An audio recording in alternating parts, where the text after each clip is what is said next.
I'm here at St. Stephen's Catholic Church in Portland, Oregon. Today is the 8th day in our Novena to St. Joseph, spouse of the Blessed Virgin Mary and patron of the Universal Church. Well, we're going to take a little bit of a different approach today, and we're going to read the commentary of Venerable Prosper Gueranger, Dom Prosper Gueranger, the abbot of the Salem monastery, the monastery of Saint Peter of Salem in France, 19th century. And he wrote a 15-volume set on the Liturgical Year. So this is from volume 5 on Lent. And the entry is March 19th, St. Joseph, spouse of the Blessed Virgin. Today, Joseph, the spouse of Mary, the foster father of the Son of God, comes to cheer us by his dear presence. In a few days hence, the august mystery of the Incarnation will demand our fervent adoration.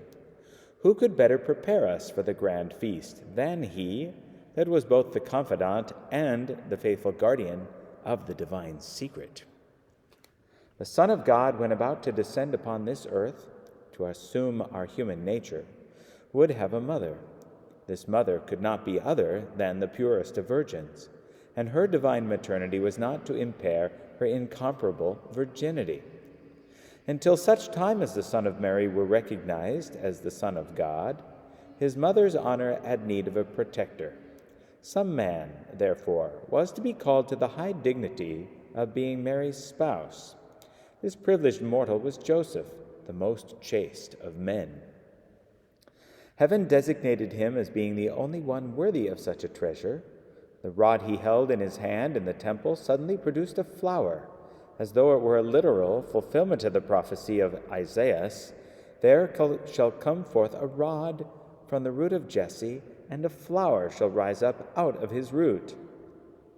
The rich pretenders to an alliance with Mary were set aside, and Joseph was espoused to the Virgin of the house of David by a union which surpassed, in love and purity, everything the angels themselves had ever witnessed. But he was not only chosen to the glory of having to protect the mother of the incarnate Word, he was also called to exercise an adopted paternity over the very Son of God. So long as the mysterious cloud was over the saint of saints, men called Jesus the son of Joseph and the carpenter's son. When our Blessed Lady found the child Jesus in the temple in the midst of the doctors, she thus addressed him, "Thy father and I have sought thee sorrowing." And the Holy Evangelist adds that Jesus was subject to them. That is, that he was subject to Joseph as he was to Mary. Who can imagine or worthily describe the sentiments which filled the heart of this man, whom the Gospel describes to us in one word when it calls him the just man? Let us try to picture him to ourselves amidst the principal events of his life. His being chosen as the spouse of Mary, the most holy and perfect of God's creatures. The angels appearing to him and making him the one single human confidant in the mystery of the Incarnation by telling him that his virgin bride bore within her the fruit of the world's salvation. The joys of Bethlehem, when he assisted at the birth of the divine babe, honored the Virgin Mother, and heard the angels singing. His seeing first the humble and simple shepherds, and then the rich Eastern magi coming to the stable to adore the newborn child. The sudden fears which came to him when he was told to arise, and, midnight as it was, to flee into Egypt with the child and the mother. The hardships of that exile, the poverty and the privations which were endured by the hidden God, whose foster father he was, and by the Virgin, whose sublime dignity was now so evident to him. The return to Nazareth, and the humble and laborious life led in that village, where he so often witnessed the world's Creator sharing in the work of a carpenter. The happiness of such a life in that cottage where his companions were the Queen of Angels and the eternal Son of God, both of whom honored and tenderly loved him as the head of the family. Yes, Joseph was beloved and honored by the uncreated Word, the wisdom of the Father, and by the Virgin, the masterpiece of God's power and holiness. We ask, what mortal can justly appreciate the glories of Saint Joseph? To do so, he would have to understand the whole of that mystery, of which God made him the necessary instrument. What wonder, then, if this foster father of the Son of God was prefigured in the Old Testament, and that by one of the most glorious of the patriarchs? Let us listen to St. Bernard, who thus compares the two Josephs. Quote, "The first was sold by his brethren out of envy and was led into Egypt, thus prefiguring our Savior's being sold.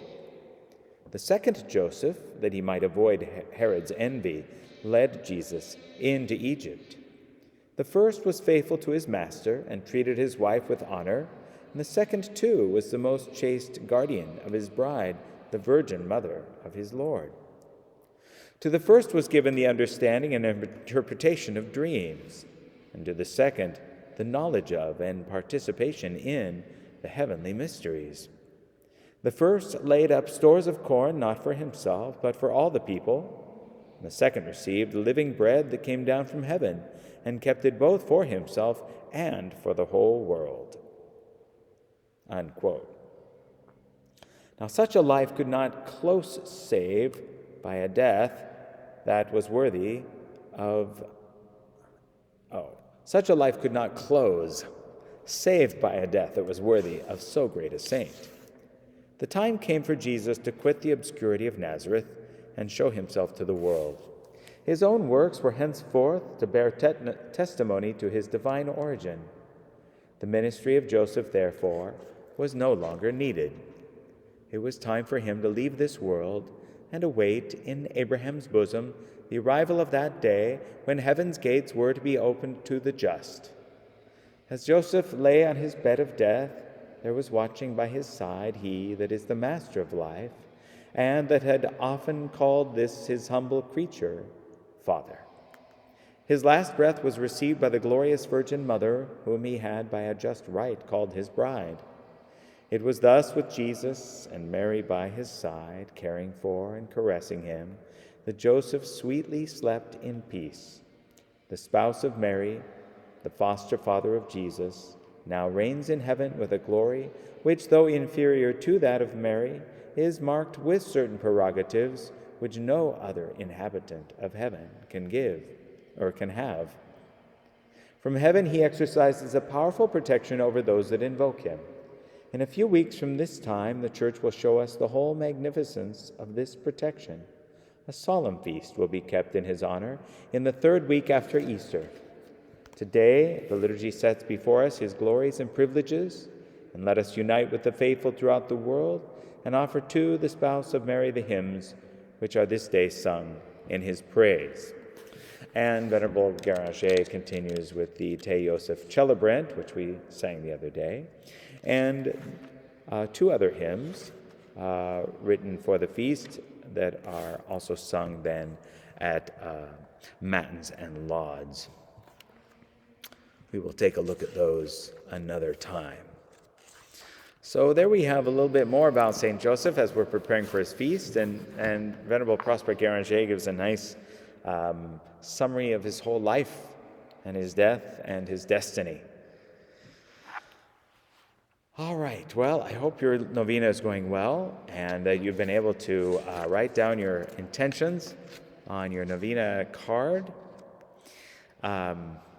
Just a reminder that you can pray along with me in the novena prayers each day by clicking on the link in the description below this video. You can also, if you've not already done so, you can print out the novena prayers in another link in the description below this video.